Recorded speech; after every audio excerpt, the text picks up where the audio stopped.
જામનગરની જેટકો કંપનીમાં રાજ્યભરના ઉમેદવારોનો જમાવડો જામ્યો। આજે સવારે લાઇનમેન એપ્રેન્ટિસની ભરતી માટે ઉમેદવારો ઉમટી પડ્યા હતા। 400 થી વધુ ઉમેદવારો ભરતી પ્રક્રિયામાં ભાગ લેવા માટે ઉમટી પડ્યા અને ત્યાં જઈને ખબર પડી કે માત્ર 3 જિલ્લામાંથી ઉમેદવારો બોલાવવામાં આવ્યા છે। જેટકોએ એવો દાવો કર્યો છે। જો કે રાજ્યભરમાંથી ઉમેદવારો આવ્યા હતા એટલે ઉમેદવારોએ સવાલ ઉઠાવ્યો કે એવો તો ક્યાં ઉલ્લેખ કરાયો છે કે માત્ર 3 જિલ્લામાંથી ઉમેદવારો આવવો જોઈએ। એટલે ઉમેદવારોમાં ભારોભાર રોષ જોવા મળી રહ્યો છે કંપની સામે। ભરતી જાહેરાતમાં ક્યાંય 3 જિલ્લાનો ઉલ્લેખ નથી કરાયો। ઘરના પૈસા ખર્ચીને દૂર દૂરથી ઉમેદવારો આવ્યા છે, ક્યાંક દક્ષિણ ગુજરાતથી, ક્યાંક ઉત્તર ગુજરાતથી ઉમેદવારો આવ્યા છે અને હવે જેટકો કંપનીએ કહ્યું કે તમારે તમારા જ પૈસા હવે પરત જવું પડશે। સમગ્ર કેસમાં જેટકોએ કહ્યું છે કે 3 જિલ્લાના ઉમેદવારોને જ બોલાવ્યા હતા અને તેની સામે રાજ્યભરમાંથી ઉમેદવારો ઉમટ્યા, તેમાં નારાજગી જોવા મળી રહી છે। જેટકોના દાવા સામે ઉમેદવારોએ આક્ષેપ કર્યા છે અને સવારે આજે જ્યારે હોબાળો મચ્યો હતો, ઉમેદવારોએ શું કહ્યું એ પણ આપને સંભળાવીએ। અમે જે નોટિસમાંથી બહાર પડી, નોટિસમાંથી અમે અહીંયા આવ્યા, એમાં ઓપનલી આમ ઉલ્લેખ કરેલો છે કે ડોક્યુમેન્ટ તમારે જે પોલ ટેસ્ટ કરવા માંગતા હોય એ રૂબરૂ આવીને ડોક્યુમેન્ટ લઈને આવીને અહીંયા રૂબરૂ આવી જાય। પછી એમાં કંઈ ઉલ્લેખ નથી કર્યો કે પોરબંદર જિલ્લો કે જામનગર અને દ્વારકાનો એનો જિલ્લો છે, એ 3 જિલ્લાનો ઉલ્લેખ નથી કર્યો। અત્યારે અમે આવ્યા છે તો એમ કહે છે કે 3 જિલ્લાવાળાને અમે બોલાવેલા છે, તો એ નોટિસની અંદર નોંધ તો કરવી જોઈએ ને કે આ 3 જિલ્લાવાળાને અમે બોલાવેલા છે। અને એ લોકો એમ કે સોશિયલ મીડિયા છે કે અમે થોડા વાયરલ કરીએ છીએ અને અત્યારે પાછો નોટિસમાં એને જિલ્લા 3 જિલ્લાની નોટિસમાં સ્ટીકર ચોંટાડી દીધું, જેમાં 3 જિલ્લાનું નામ છે અને અમને એમ કે છે કે અમારો મુદ્દો નથી, તમે જતા રહ્યો પાછા। અમે અત્યારે આવ્યા છીએ 400 થી 500 લોકો છીએ, એમાં સુરેન્દ્રનગર, અરવલ્લી, ભાવનગર છે, પછી બોટાદ છે, પછી મહેસાણા છે। જે અમને નોટિસ મળેલી છે કે જેટકો કંપનીમાં આજે ઇન્ટરવ્યુ છે, ઓપન ભરતીમાં આવેલ બધા છોકરાને આજે ન્યાય જોવે એટલે જોવે। પોલ ટેસ્ટ માટે અમને બોલાવ્યા હતા આજે જામનગર, એ કહે છે જતા રહો અહીંયાથી, આજે કોઈ ટેસ્ટ છે જ નહીં। આ બધા આવ્યા છે તો શું કરશું?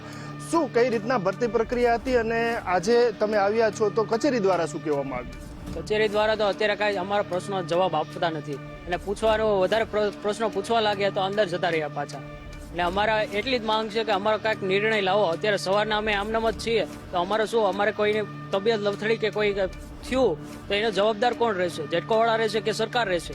એને કાંઈક નિરાકરણ લાવો તો અમને ખબર પડે કે અમારે શું કરવું, હવે ઘરે જવું કે અમે આ ભરતીનો કાંઈક આગળ પ્રક્રિયા કરીએ।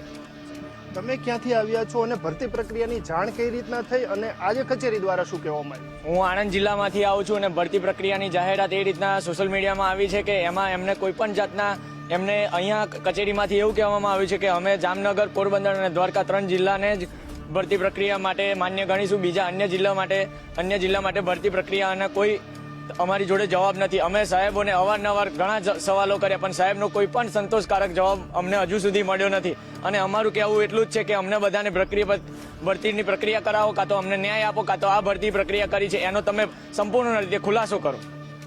કચેરી દ્વારા તમને શું કહેવામાં આવ્યું છે ને હવે તમે શું કરવા માંગો છો? કચેરી દ્વારા અમને એવું કહેવામાં આવ્યું છે કે તમે અમારી જોડે તમારા પ્રશ્નોનો કોઈ જવાબ નથી, સોરી એવું કહેવામાં આવ્યું છે કચેરીના અધિકારીઓ દ્વારા અને એ લોકો એવું કહે છે કે હવે તમે ઘરે જઈ શકો છો। તો અમારા પ્રશ્નોનું શું? અમારું કહેવું માંગ એ જ છે કે તમે આ ભરતીએ રદ કરો, નહીં તો અમારા પ્રશ્નોનું નિરાકરણ લાવો, અમને વ્યવસ્થિત કંઈક જવાબ આપો।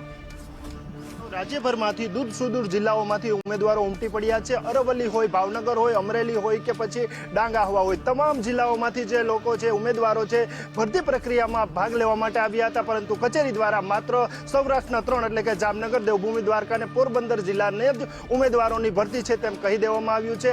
હાલ ઉમેદવારોમાં રોષ છે, પરંતુ ઉમેદવારોની માંગ એવી છે કે અમને પણ આ ભરતી પ્રક્રિયામાં સમાવી લેવામાં। જામનગર વર્તુળ કચેરી જેટકોની એપ્રેન્ટિસ લાઇનમેન માટેની ભરતી પ્રક્રિયાની ડેટ આપેલ હતી અને એમાં અમે 4 દિવસ એપ્રેન્ટિસ લાઇનમેન જે અમારે ભરતી કરવાની છે એને રિગાર્ડિંગ અમે એના પોલ ટેસ્ટ લેવાના છીએ।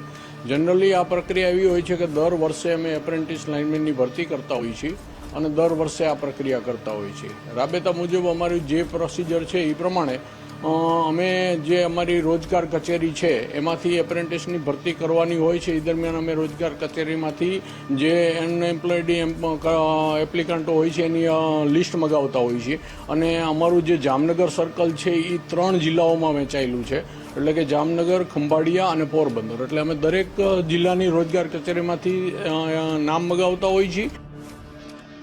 એટલે જેટકોના અધિકારીઓનું એવું કહેવું છે કે જામનગર, ખંભાળિયા અને પોરબંદરમાં તો 3 જિલ્લામાંથી જ અમે ભરતી પ્રક્રિયા માટેની અરજીઓ માંગી હતી, પરંતુ રાજ્યભરમાંથી ઉમેદવારો આવ્યા છે. ઉમેદવારોનો આક્ષેપ છે કે આવો તો કોઈ નોટિફિકેશનમાં ઉલ્લેખ જ નથી. આ મુદ્દે સંવાદદાતા સાથે પણ વાત કરીશું, પરંતુ એ પહેલા આપને ગ્રાફિક્સથી સમજાવીએ કે શું છે આખો ભરતી વિવાદ. સરકારના ઉર્જા વિભાગની જેટકો કંપનીમાં ભરતીની જાહેરાત થઈ છે. જેટકો કંપનીમાં જ્યારે ભરતીની જાહેરાત થઈ ત્યારે ઉમેદવારો ઉત્સાહિત થઈ ગયા અને મોટી સંખ્યામાં ઉમેદવારો એ જે સ્થળ ઉપર હતી ત્યાં ભરતી પ્રક્રિયામાં ભાગ લેવા માટે પહોંચ્યા હતા. જામનગરમાં હતું એ સ્થળ. જામનગરમાં લાઇનમેન એપ્રેન્ટિસની ભરતી પ્રક્રિયા હતી, એટલા માટે મોટી સંખ્યામાં લાઇનમેન એપ્રેન્ટિસની ભરતી પ્રક્રિયામાં ભાગ લેવા માટે ઉમેદવારો ત્યાં પહોંચ્યા. અને ભાગ લેવા માટે જ્યારે રાજ્યભરમાંથી ઉમેદવારો પહોંચ્યા હતા, કોઈક ડાંગથી આવ્યું, કોઈક સુરતથી આવ્યું, દક્ષિણ ગુજરાતથી લઈને ઉત્તર ગુજરાત, મધ્ય ગુજરાતથી પણ ઉમેદવારો આવ્યા હતા અને લગભગ 400 થી વધુ ઉમેદવારો ત્યાં પહોંચ્યા હતા જામનગરમાં. અને જેટકોએ નાકારો કર્યો. જ્યારે ઉમેદવારો જામનગર પહોંચી જાય છે જેટકો કંપની પાસે, ત્યારબાદ કંપની દ્વારા એવું કહેવામાં આવે છે કે અમે તો માત્ર 3 જિલ્લામાંથી જ બોલાયા હતા. માત્ર 3 જિલ્લા એટલે જામનગર, ખંભાળિયા અને પોરબંદરમાંથી જ ઉમેદવારોને બોલાવ્યા તેવો જેટકોએ દાવો કર્યો છે. આ સાંભળીને ઉમેદવારો સ્વાભાવિક છે કે રોષે ભરાઈ જાય. ઉમેદવારોમાં આક્રોશ ફાટી નીકળ્યો. ઉમેદવારોએ હોબાળો મચાવ્યો હતો અને રાજ્યભરમાંથી જે ઉમેદવારો, ઘણા ઉમેદવારો એવા હતા કે જેમની આર્થિક પરિસ્થિતિ નબળી હતી, પોતાના પૈસા ખર્ચીને માંડ એ લોકો જામનગર પહોંચ્યા હતા ભરતી માટે, અને જેટકોએ ભરતીની ના પાડી દીધી, વિક્ષેપ કર્યો અને સામે ઉમેદવારોમાં રોષ જોવા મળ્યો.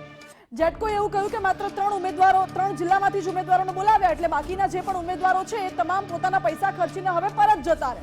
જે કંપનીના અધિકારીની આ વાત સામે ઉમેદવારોમાં રોષ જોવા મળ્યો હતો, પરંતુ હકીકત શું છે એ જાણવાનો પણ પ્રયાસ કરવો છે. અમારી સાથે સંવાદદાતા જામનગરથી નથુ આહિર જોડાઈ ગયા છે. નથુ, એક તરફ એવું કહેવામાં આવી રહ્યું છે કંપની દ્વારા કે અમે માત્ર ખંભાળિયા, પોરબંદર અને જામનગરના ઉમેદવારોને બોલાવ્યા હતા, અને ઉમેદવારોને એવું કહેવું છે કે એવો કોઈ ઉલ્લેખ જ નથી. શું છે હકીકત?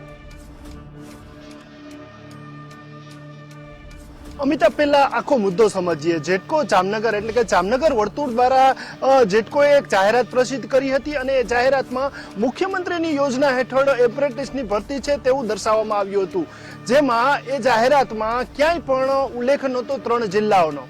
પરંતુ જેટકો એમ કહે છે કે જે 3 જિલ્લાઓના નામ લખ્યા હતા એ નામ ક્યાંક સોશિયલ મીડિયામાં કોઈ શખ્સો દ્વારા જેની સાથે છેડછાડ કરવામાં આવી છે અને સમગ્ર ગુજરાતની ભરતી હોય તેવી જાહેરાત સોશિયલ મીડિયામાં દર્શાવવામાં આવી છે.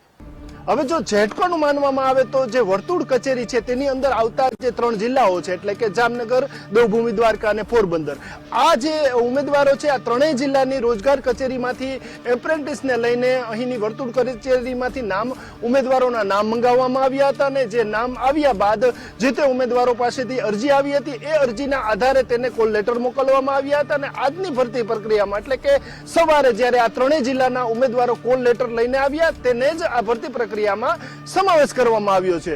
પરંતુ સવારે ખબર પડી કે ગુજરાતભરમાંથી ઉમેદવારો ઉમટી પડ્યા છે, ત્યારે વર્તુળ કચેરીના અધિકારીઓને જે પરિસ્થિતિ હાથમાં ન રહી ત્યારે પોલીસ બોલાવવામાં આવી હતી અને ત્યારબાદ મામલો જે છે તે ઉચ્ચ જે કચેરી છે ત્યાં લઈ જવામાં આવ્યો હતો અને ઉચ્ચ કચેરી દ્વારા જે જવાબ આપવામાં આવ્યો હતો તે જવાબ જે અસંતુષ્ટ જે ઉમેદવારો છે તેને કહેવામાં આવ્યું હતું કે આ જે પ્રક્રિયા છે તેમાં સોશિયલ મીડિયામાં જે કોઈ શખ્સો દ્વારા છેડછાડ થઈ છે, જેને લઈને આ સમગ્ર મામલો જે છે તે સમગ્ર રાજ્યના ઉમેદવારો છે તે અહીં એકત્ર થયા છે. પરંતુ માત્ર ને માત્ર વર્તુળ કચેરીના 3 જિલ્લાઓ છે તેની જ આ ભરતી છે તેમ કહેવામાં આવી છે.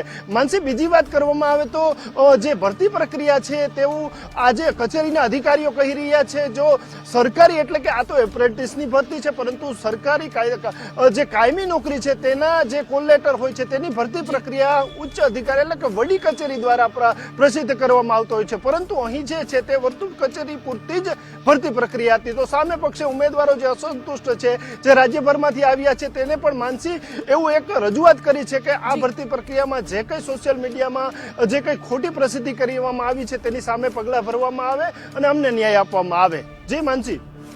જી નથુ, બિલકુલ આભાર આપનો. એટલે ઉમેદવારોએ માંગ કરી છે કે જે તે રીતે આજે મેસેજ વાયરલ થયો હતો કે રાજ્યભરમાંથી ઉમેદવારો આવવા જોઈએ, એ જે તે વ્યક્તિએ જે મેસેજ વાયરલ કર્યો હતો તેની સામે કડક પગલાં ભરવામાં આવે તેવી પણ ઉમેદવારો દ્વારા હવે માંગ કરવામાં આવી રહી છે. અને પોલીસે સ્થળ પર પહોંચીને મામલો થાળે પાડ્યો હતો. પોલીસ હજુ તપાસ પણ કરી રહી છે.